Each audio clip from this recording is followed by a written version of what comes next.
दोस्तों, आजकल के इस फास्ट जीवन में हम कुछ इस तरह भटक जाते हैं कि हम किसी एक चीज पर फोकस नहीं कर पाते।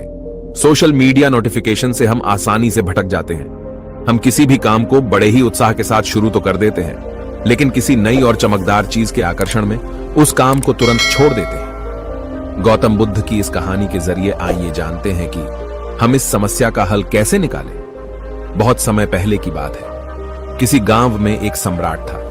उस सम्राट के पास सब कुछ था।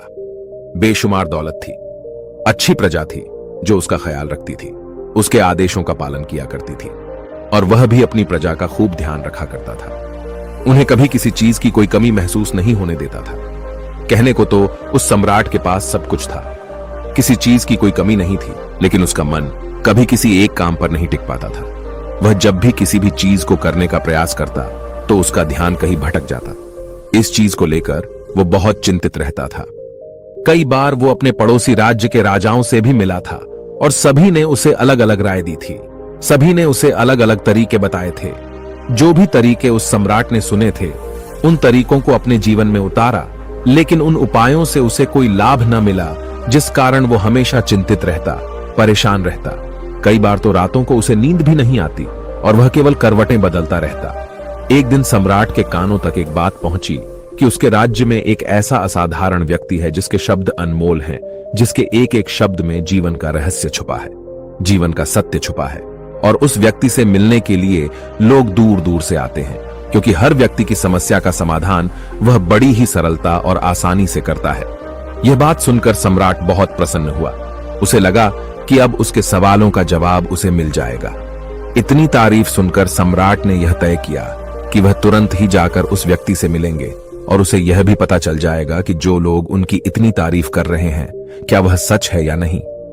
अगले दिन सुबह सुबह वह सम्राट उस व्यक्ति से मिलने के लिए निकल पड़ा। रास्ता थोड़ा सा लंबा था, जिस कारण सम्राट ने बीच रास्ते में थोड़ा सा आराम किया। वहां पर उपस्थित हर कोई उस व्यक्ति के बारे में जानता था। जब सम्राट ने उनसे उस व्यक्ति के बारे में पूछा तो वे लोग उस असाधारण व्यक्ति की खूब तारीफ कर रहे थे। तभी सम्राट ने सोचा कि लगता है यह व्यक्ति बहुत बुद्धिमान है, बहुत पढ़ा लिखा होगा और प्रभावशाली व्यक्ति होगा, अन्यथा हर कोई उसकी इतनी तारीफ नहीं करता। जरूर ही उस व्यक्ति में ऐसी कोई बात अवश्य है जिसके कारण हर कोई उन्हें जानता है और उनकी तारीफ कर रहा है। उस व्यक्ति की तारीफ सुनकर सम्राट के मन में उस व्यक्ति से मिलने की उत्सुकता और बढ़ गई। अब वह सम्राट जल्द से जल्द उस व्यक्ति से मिलना चाहता था, जिस कारण वह आगे का सफर तय करना शुरू कर देता है। जैसे तैसे वह सम्राट उस व्यक्ति के आश्रम पहुंचा, पर आश्रम में उसे कोई नजर नहीं आया। आश्रम के पीछे एक छोटा सा बगीचा था। जब सम्राट वहां पहुंचा तो उसने देखा कि एक माली बगीचे में काम कर रहा था। उसका पूरा शरीर मिट्टी से लथपथ था, पैरों में कोई चप्पल नहीं थी। इसको देखकर सम्राट ने माली से कहा, सुनिए महोदय, इस आश्रम के मालिक कहां हैं? मैं उनसे मिलने आया हूं। इस पर वह माली जवाब देते हुए कहता है, श्रीमान, आप अंदर बैठिए, मैं उन्हें बुलाता हूं, वह जल्द ही आपसे मिलेंगे। माली की यह बात सुनकर सम्राट अंदर कुटिया में जाकर बैठ गया और उस असाधारण व्यक्ति के आने का इंतजार करने लगा। कुछ देर प्रतीक्षा करने के बाद जब असाधारण व्यक्ति उस सम्राट के सामने पहुंचा, उसने देखा कि यह तो वही व्यक्ति है जो बगीचे में काम कर रहा था। सम्राट ने उन्हें नमस्कार किया और बड़ी हैरानी से कहा, अरे, आप तो वही माली हैं जो बाहर बगीचे में काम कर रहे थे। लेकिन अब की बार तो माली एक बौद्ध भिक्षु के रूप में खड़ा था। तभी बौद्ध भिक्षु उस सम्राट से कहते हैं, सम्राट, मेरा मजाक माफ कीजिए। मैं बगीचे में छोटा सा काम कर रहा था। मैं ही यहां का माली हूं और मैं ही वह असाधारण व्यक्ति हूं जिससे आप यहां इतनी दूर मिलने आए हैं। कृपया करके अपने आने का कारण बताएं। इस पर सम्राट उन बौद्ध भिक्षुओं से कहता है, हे महाराज, मैंने सुना है कि आप जैसा व्यक्ति इस पूरे राज्य में नहीं है। मैंने आपकी तारीफें सुनी है। मैंने आपके बारे में कई सारी अच्छी बातें सुनी हैं। मैंने यह भी सुना है कि आपके पास जो भी अपनी समस्या लेकर आता है, उसकी समस्या का समाधान आप अवश्य करते हैं। इसी कारणवश मैं आज आपसे यहां पर मिलने आया हूं और मैं आपसे उपदेश सुनना चाहता हूं, लेकिन मेरे मन में एक शंका है। इस पर बौद्ध भिक्षु सम्राट से कहते हैं, कैसी शंका? इस पर सम्राट कहता है, मैंने बड़े बड़े विद्वानों को देखा है, बड़े बड़े ज्ञानियों को देखा है। वे जब भी चलते हैं तो उनके पास तरह तरह की ज्ञान की किताबें होती हैं।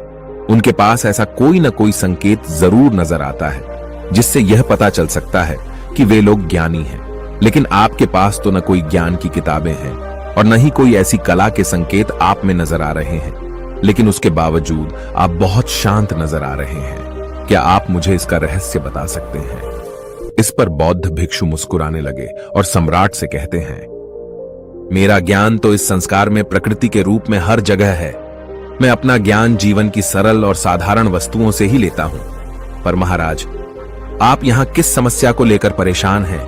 कृपया आप मुझे आपके यहां आने का कारण समझाएं। इस पर सम्राट कहते हैं, हे गुरुवर, मेरे यहां आने का कारण यह है कि मैं किसी भी काम को लेकर लंबे समय तक उसी कार्य पर अपना ध्यान नहीं लगा पाता।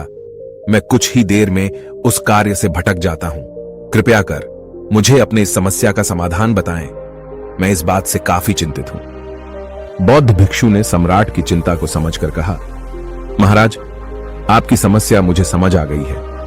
आप जिस कार्य पर ध्यान नहीं लगा पा रहे हैं उसके लिए मैं आपको एक उपाय बता सकता हूं, लेकिन आज आपको थोड़ी देर हो चुकी है। आप मुझे कल सुबह मिलिएगा। कल सुबह का समय ठीक रहेगा। कल सुबह जब आप मुझसे मिलेंगे तो मैं आपके सभी सवालों का जवाब आपको दे दूंगा। यह कहकर बौद्ध भिक्षु वापस अपने बगीचे में लौट गए और वह सम्राट भी वापस अपने महल लौट गया।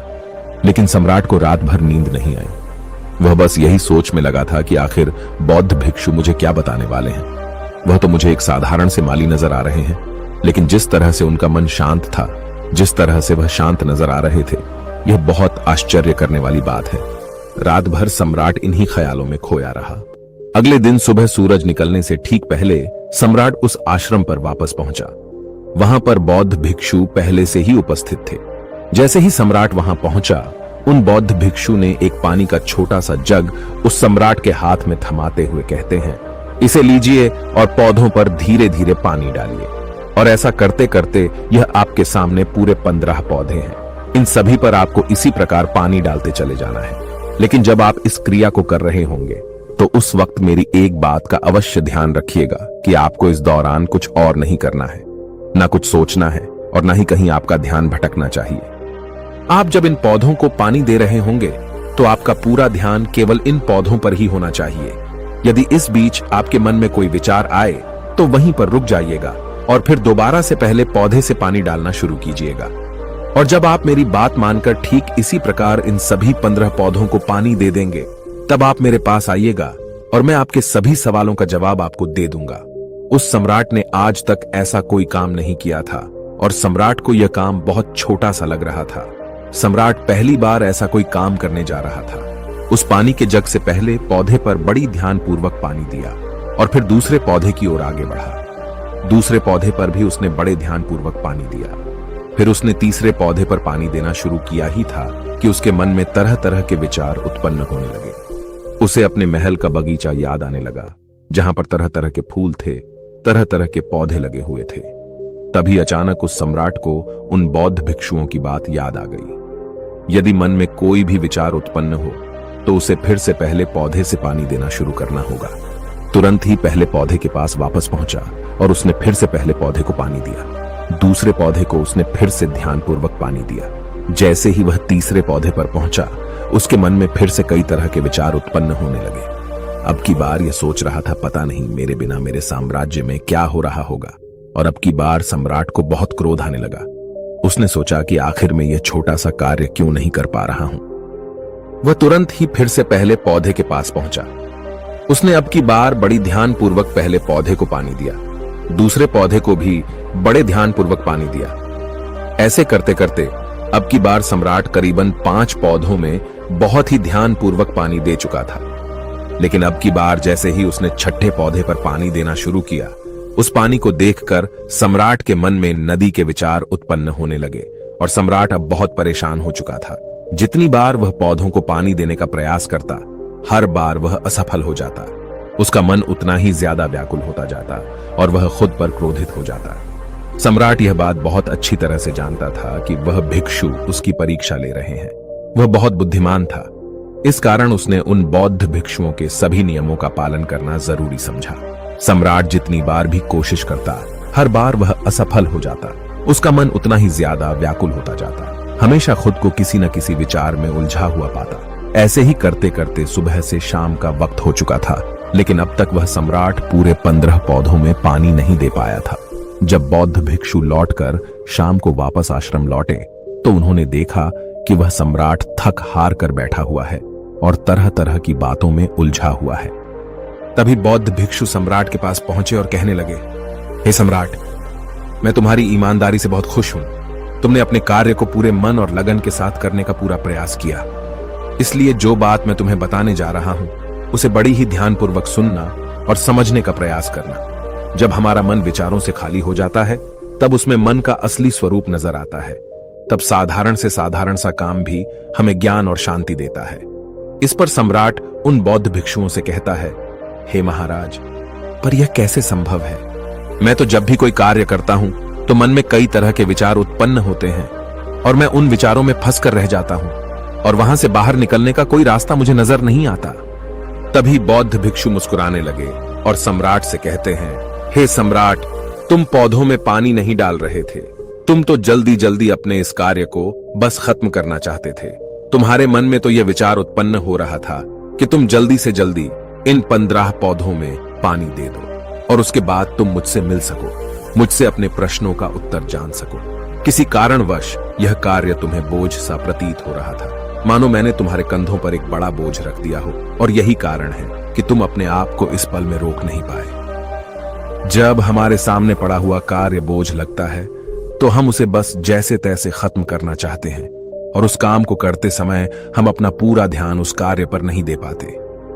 किंतु अगर तुम इस पल की महत्व को समझ पाते, इसके महत्व को महत्व दे पाते और केवल पौधों और पानी पर ध्यान देते, तो तुम्हें कोई भी विचार परेशान नहीं कर पाते। इस पर सम्राट कहता है, हे महाराज, मुझे आपकी यह बात समझ में आ रही है कि मैं जल्दी जल्दी इस कार्य को खत्म करके आपसे मिलना चाहता था, जिस कारण मेरा मन इस कार्य में पूरी तरह से नहीं लग सका। लेकिन यह एक पल है जो हम जी रहे हैं, उस पल में रहना बहुत कठिन है। क्या मुझे इसके लिए कोई तपस्या या तप करना पड़ेगा? इस पर बौद्ध भिक्षु एक बार फिर मुस्कुराने लगे और सम्राट से कहते हैं, जिस शांत मन की तलाश तुम कर रहे हो वह शांत मन तो पहले से ही मौजूद है, वह तो पहले से ही तुम्हारे भीतर है। इसके लिए तुम्हें कहीं भी जाने की कोई आवश्यकता नहीं है और न ही तुम्हें कहीं शांत जगह जाने की आवश्यकता है। इसके लिए कुछ जरूरी है तो वह है अपनी सांसों पर ध्यान देना। इसलिए अपनी सांसों पर ध्यान देना सीखो। हम किस तरह से सांसें ले रहे हैं और किस तरह से छोड़ रहे हैं, इस बात को देखने और समझने का प्रयास करो। तब तुम्हें यह समझ में आ जाएगा कि तुम्हारा शांत मन तो तुम्हारी सांसों के साथ ही बना हुआ है। उसके बाद तुम चाहो तो कोई भी कार्य करते वक्त भी अपनी सांसों पर ध्यान दे सकते हो। जब तुम कहीं चल रहे हो, कहीं दौड़ रहे हो, कोई ऐसा कार्य कर रहे हो, तो तुम्हें अपनी सांसों पर ध्यान देना चाहिए। या कोई भी ऐसी क्रिया जो तुम्हें वर्तमान से जोड़े रखे। इसका एक और तरीका है, 2-4 मिनट अपने आसपास के प्रकृति पर गौर करो।